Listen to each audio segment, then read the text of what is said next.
Feliz sábado a todos os irmãos e irmãs presentes. Graça e paz a todos aqueles que estão nos acompanhando na rede social.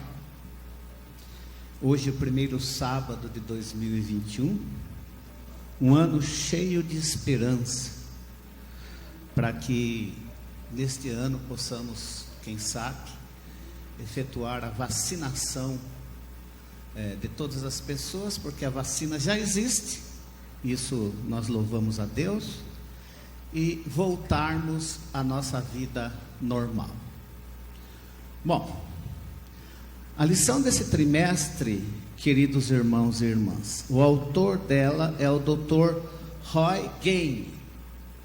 Ele é australiano, coincidentemente, ele tem a mesma idade que eu, e hoje ele trabalha como professor na Universidade Andrews, lá nossa universidade, lá nos Estados Unidos, no Michigan.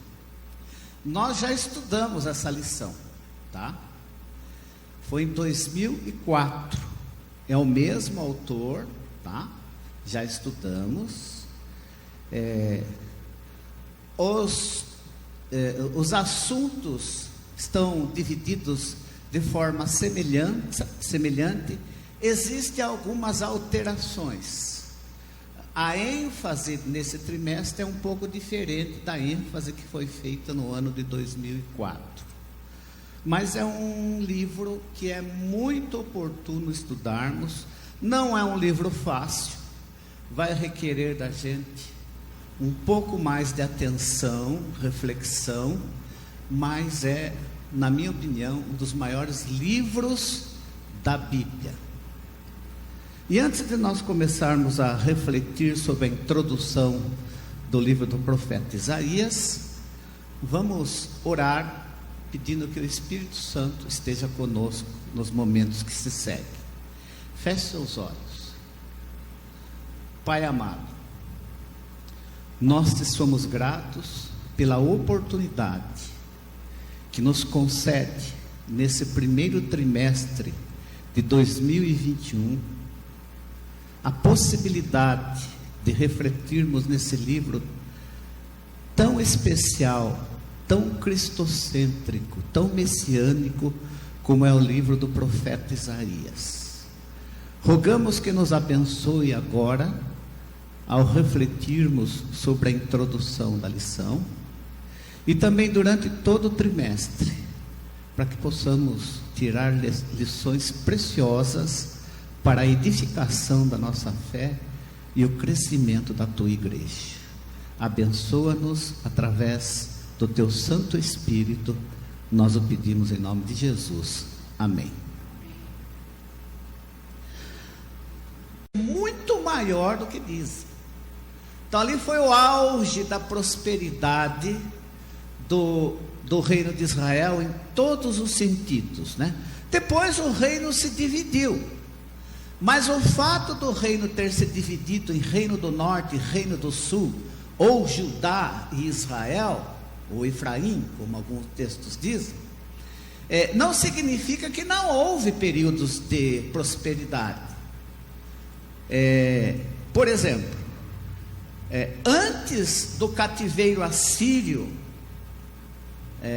que os israelitas, o reino do norte sofreu, e antes do exílio babilônico, que o reino de Judá, o reino do sul, sofreu, a época do rei Uzias foi uma época muito próspera comercialmente e militarmente. Uzias, o que ele fez, Mara? Ele construiu fortalezas por todo o território de Judá. Organizou pela primeira vez na história do povo judeu um exército permanente, soldados permanentemente remunerados, estavam ali de prontidão.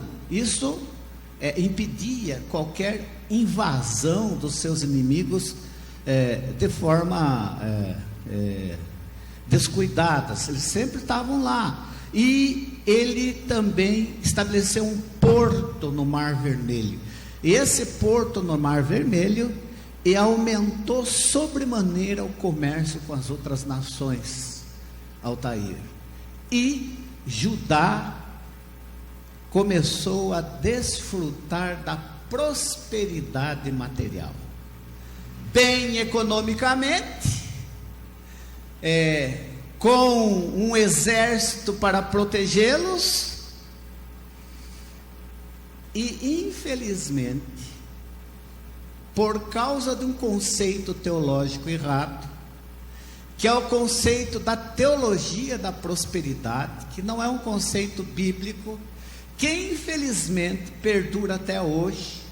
Algumas pessoas acham, porque você está bem economicamente, está bem de saúde, significa que você é abençoado por Deus. Não é, não existe isso. Não existe essa teologia. É claro que Deus nos abençoa de todas as formas, mas o diabo também dá bênçãos, entre aspas. Quem fizer um pacto com o demônio, se quiser dinheiro, vai ter dinheiro. Se quiser popularidade, vai ter popularidade. Se quiser ter prestígio, vai ter prestígio. Se quiser ter poder, vai ter poder. E nós vemos aí, principalmente nos nossos tempos, cantores, atores, políticos, todos eles procurando, a maioria deles procurando o inimigo, para fazer pacto com ele, a fim de alcançar prestígio, poder, popularidade, riqueza. E o fato de nós estarmos sofrendo, tendo dificuldade, doente, não significa que a gente foi abandonado por Deus. Se assim fosse, Jesus foi o pior de todos. Paulo sofreu a vida toda após a sua conversão, até orou para que se tirasse o seu espinho na carne. Deus falou: não vou tirar. Então essa ideia da teologia da prosperidade, ela não é bíblica, mas infelizmente o povo de Judá acabou entendendo que eles estavam bem com Deus, e aí cometeram o mais terrível de todos os pecados, que é o pecado da presunção, que é um pecado muito parecido com o povo de Laodiceia, né? O próprio Jesus disse: você diz que está rico, nada falta, que está tudo bem, mas eu vou dizer a verdade para vocês: vocês são pobres, estão cegos, são miseráveis, estão nus. Isso é o pecado da presunção. Então esse livro de Isaías é muito apropriado para nós que fazemos parte do povo de Laodiceia, porque o povo de Judá caiu também no pecado da presunção, né? E quanto mais a gente se aprofunda no pecado da presunção, mais a gente vai se afastando de Deus. E quando a gente se afasta de Deus, a gente se torna extremamente egoísta. Eu, sem Deus, eu quero tudo do meu jeito, só penso em mim, só trabalho para mim, o centro de tudo sou eu, e os outros que se danem. Essa é a filosofia do egoísta. Mas tem lá aquele fulano que está precisando. Sei o que você vira. E isso começou a acontecer no reino de Judá. Aí então Deus chama o profeta Isaías para chamar a atenção. E como é que foi a mensagem? Isaías começa invocando os céus, né, e a terra. Fala assim: olha o universo, olha aqui o universo. O que ele diz aqui, Isaías capítulo 1, vamos ler aqui. Ele usa mais ou menos como a aliança que ele fez com Abraão, não tendo por quem jurar, ele se jurou por si mesmo. Ele diz lá no livro de Isaías, né? Escutem os céus e ouçam a terra, porque o Senhor é quem fala. Criei filhos e eu fiz crescer, mas eles se revoltaram contra mim. O boi conhece o seu dono, e o jumento o lugar onde lhe dão comida. Mas Israel não tem conhecimento. O meu povo não me entende. O que Deus estava falando através do profeta? Que ele estava chamando o céu e a terra como testemunha, o universo como testemunha, que ele havia criado Israel, como um filho havia cuidado de Israel, e agora aquele filho deu as costas para ele. Aquele filho era mais incoerente do que o boi e do que o jumento, porque o boi conhece o seu dono, diz Deus. O jumento sabe aonde está o seu alimento. Mas vocês que foram ricamente abençoados por mim, voltaram as costas para mim. Então, assim como eu, que eu sou o Criador do céu e a terra, do universo, eu os conclamo como testemunha dessa atitude estúpida de vocês. Mas a situação era pior, porque agora eles iam praticar o ritualismo, mas Deus não aceitava aqueles ritos. Então você pode estar perguntando: como é que pode ser pecado algo que Deus mesmo havia ordenado? As cerimônias de sacrifícios dos cordeiros, as luas novas, as festas, como é que pode ser pecado isso? E ali Deus diz o seguinte, que eles levantavam príncipes de Sodoma: escutem a palavra do Senhor, povo de Gomorra, dê ouvidos à lei do nosso Deus.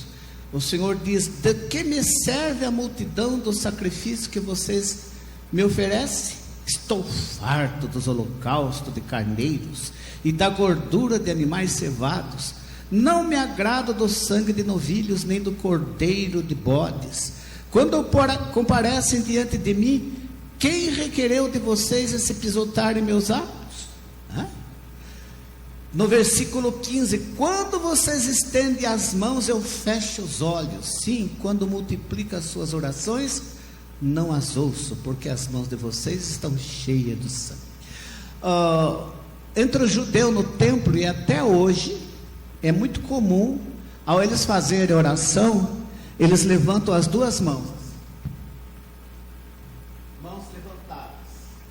Isso é um símbolo de oração intercessória entre os judeus. Então eles iam até o templo, levavam as suas ofertas, levantavam as mãos fazendo as suas orações intercessórias, mas Deus diz: isso me enoja, isso me causa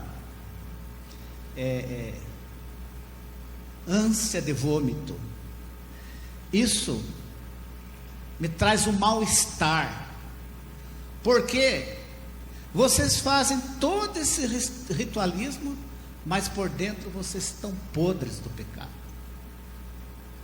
Vocês não me amam de verdade, vocês não obedecem às minhas leis, vocês não estão comprometidos comigo, vocês vêm aqui cumprir uma obrigação, e o que é pior, vocês me comparam aos deuses das outras nações.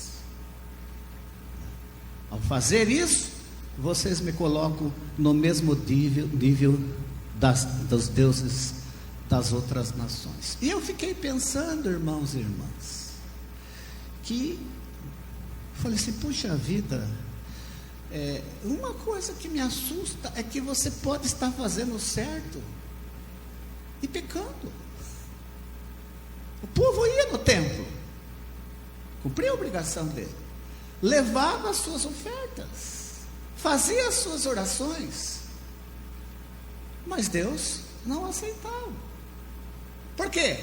Porque as mãos deles estavam sujas de sangue.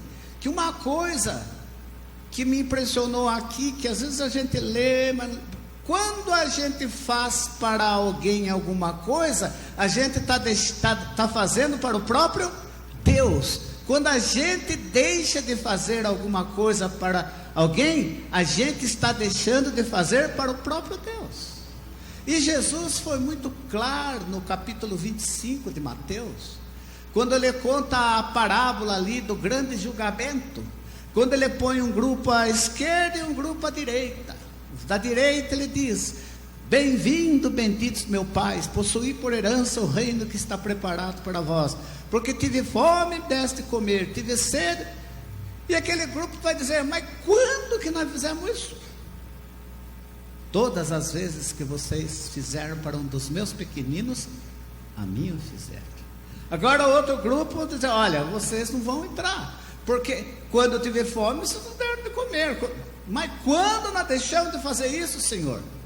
Quando vocês percebem, a religião tem que ser prática.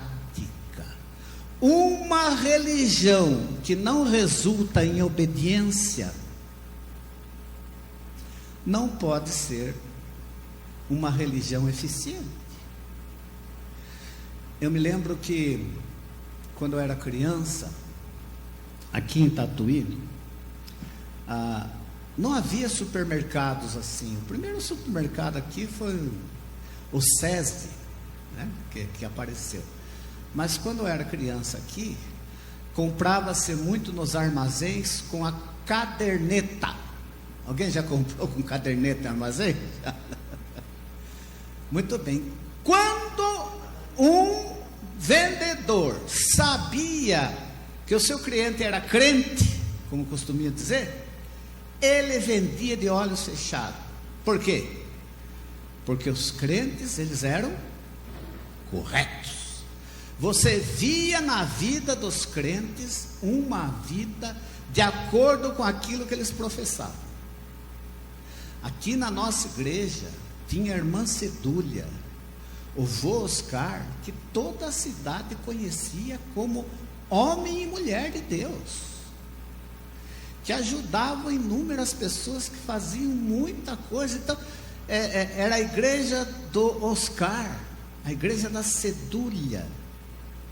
Eles eram praticantes da misericórdia, eles eram justos, eles sempre estavam dispostos a acudir às pessoas.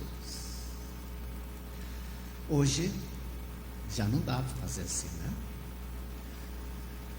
Hoje, além de cair no conto do vigário, a gente corre o risco de cair no conto do crente, né? Porque você não... Acabou aquela diferença. Então, o povo de Judá naquela época era assim. Iam no templo, faziam aquelas obrigações e achavam que estava tudo bem. E Deus, não. Isaías fala para eles que eu não quero, não aceito o que eles estão fazendo. Será que isso não pode acontecer comigo e com você também? Será que o fato da gente ir todo sábado na igreja, ter um cargo na igreja, ter uma função na igreja, dar oferta, mas no dia a dia a gente maltrata a mulher, maltrata o marido, maltrata os filhos, maltrata o empregado, maltrata o vizinho, é desonesto? Será que Deus aceita quando a gente vem aqui para adorar? Pensemos nisso. Mas o nosso Deus é um Deus extremamente misericordioso. E como eu citei no começo, o texto de 55 de Isaías é o que mais me impressiona, porque os pensamentos de Deus não são os nossos pensamentos. O que ele faz? Ao invés de agir como ele agiria com Sodoma e Gomorra, porque Sodoma e Gomorra pecaram assintosamente contra Deus, e Deus os destruiu. E ao comparar os líderes de Judá como os príncipes de Sodoma e Gomorra, Deus está falando: vocês merecem o mesmo destino de Sodoma e Gomorra, mas em vez disso, eu ofereço para vocês o perdão, né? E aí nós temos o verso para memorizar, né? O que Deus fala? Venham, vamos discutir a situação. Mesmo que seus pecados sejam vermelhos, que a cor do sangue, porque todas as vezes que alguém tinha uma culpa, o sangue tinha que ser derramado de alguém para substituir o pecador. Mesmo que vocês estejam cheios de pecados, com as mãos vermelhas de sangue, vamos discutir. Eu sou um Deus que posso te perdoar e torná-lo branco como a neve, né? Branco como a lã de um carneiro. Esse convite continua sendo feito. Não há, por parte de Deus, ninguém que esteja excluído da salvação.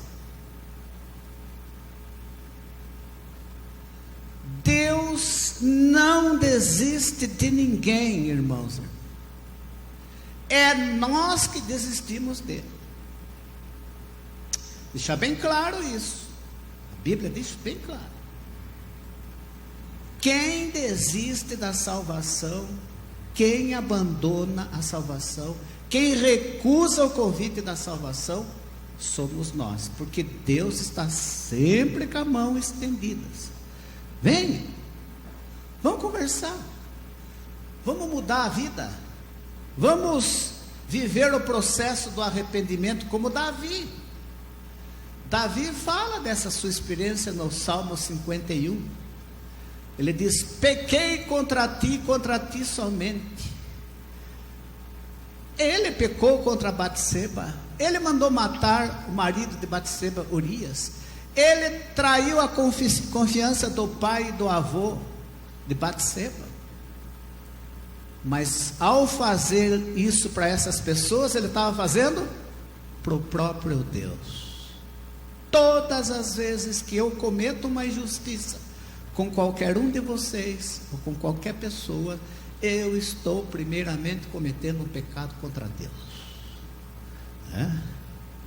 Agora, Deus chama. Vamos conversar. Vinde, arrazoemos, vamos. Compensa viver assim? Tá bom para vocês? Olha quanto vocês estão sofrendo. Vamos mudar o caminho? Quarta-feira, Deus agora chama a atenção para o livro de Deuteronômio. Irmãos e irmãs, o livro de Deuteronômio é um dos livros mais importantes da Bíblia. É o mais citado por Jesus no seu ministério, Deuteronômio e Salmos. E a senhora White diz que é um livro que nós devemos estudá-lo com muita propriedade. O que o livro de Deuteronômio diz? Que só existe duas possibilidades para mim e para você, assim como Isaías, agora por intermédio de Deus, diz para o povo de Judá: não existe uma terceira opção. Ou é comer, ou ser devorado.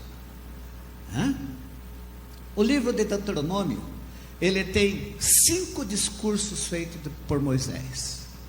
Deuteronômio é repetição das leis. Moisés estava encerrando o seu ministério como líder de Israel. Deus disse: se prepare que você vai descansar. Então ele faz esse discurso. O primeiro discurso, Moisés relembra tudo que Deus fez para o seu povo. No segundo discurso, ele descreve todas as leis que Deus deu para o seu povo. No terceiro discurso, ele fala sobre as bênçãos da aliança e as maldições da aliança, né? E esse capítulo que está no capítulo capítulo 40 ali de 35 em diante, 37 em diante de Deuteronômio, ele vai descrevendo.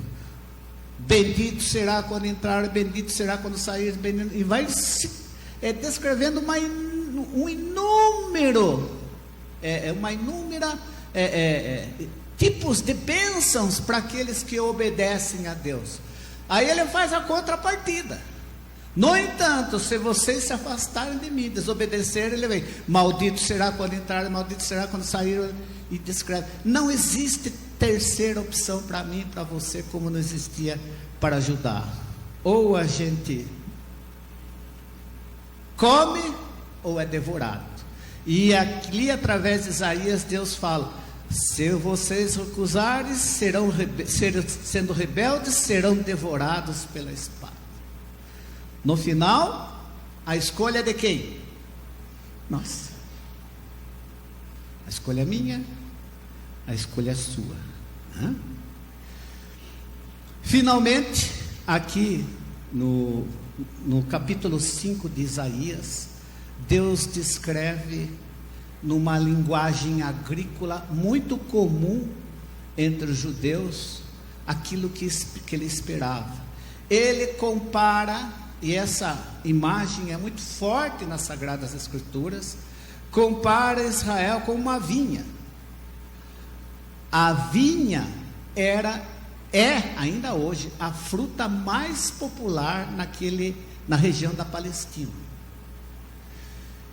E a uva, gente, que é o produto da vinha, depois do mel, é o alimento mais perfeito que existe. Por isso que o sangue de Jesus é simbolizado com o suco da uva. A uva tem um produto que cura até câncer. O mel é o produto mais perfeito, porque se você se alimentar só de mel, o seu corpo absorve tudo, você nunca precisa ir no banheiro. A uva é o alimento mais poderoso em nutrientes e em componentes para nos dar força, energia e saúde. Para vocês terem ideia, nos tempos bíblicos, o refrigerante dos judeus era água com um pouco de suco de uva, porque a água não era tratada. Então, para matar os micróbios, eles punham um pouco de suco de uva, e ali eles bebiam. E o suco de uva matava todos os micróbios da água. Vejam o poder da uva. Mas lá no Oriente tem dois tipos de uva: tem a vitis vinífera e a vitis orientalis. A vitis vinífera são as uvas boas.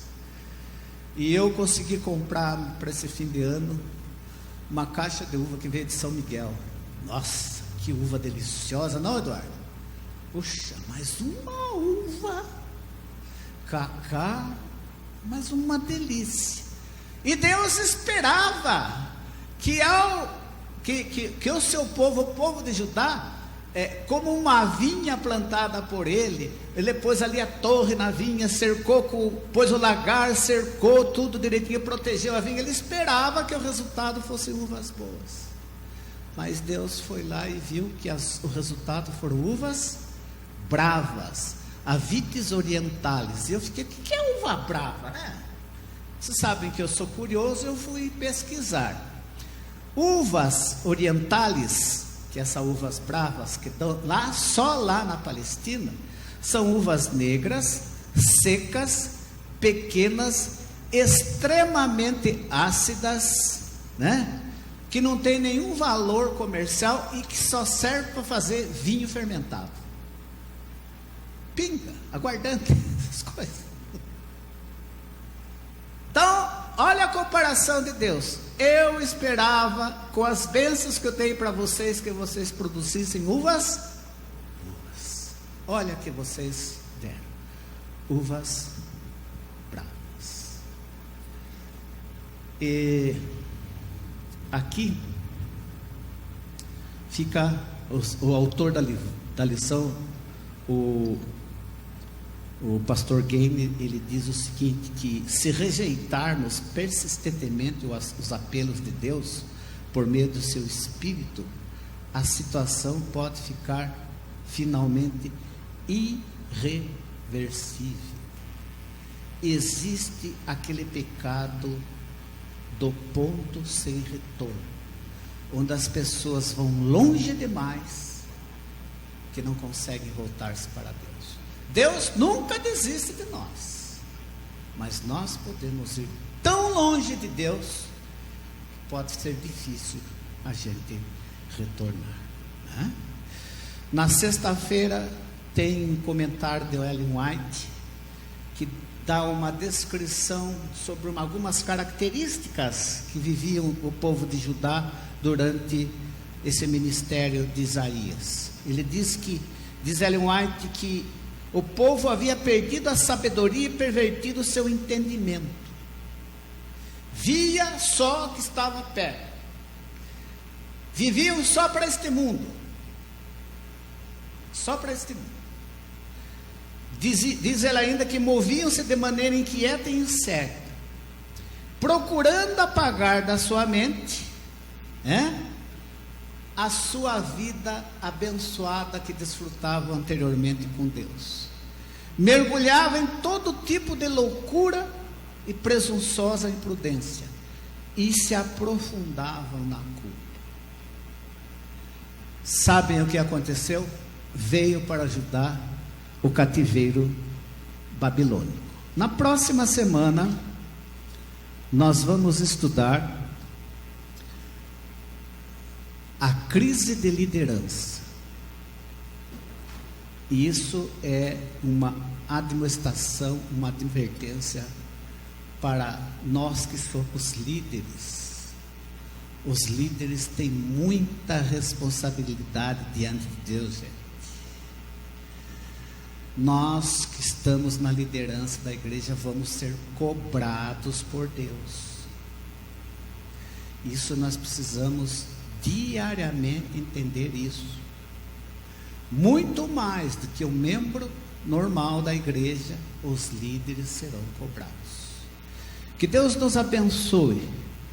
Que o livro de Isaías traga efeitos benéficos para a minha vida, para a sua vida, para a vida de todas as igrejas que estão estudando esse livro, e especialmente para a nossa igreja. É o meu desejo e oração. Amém.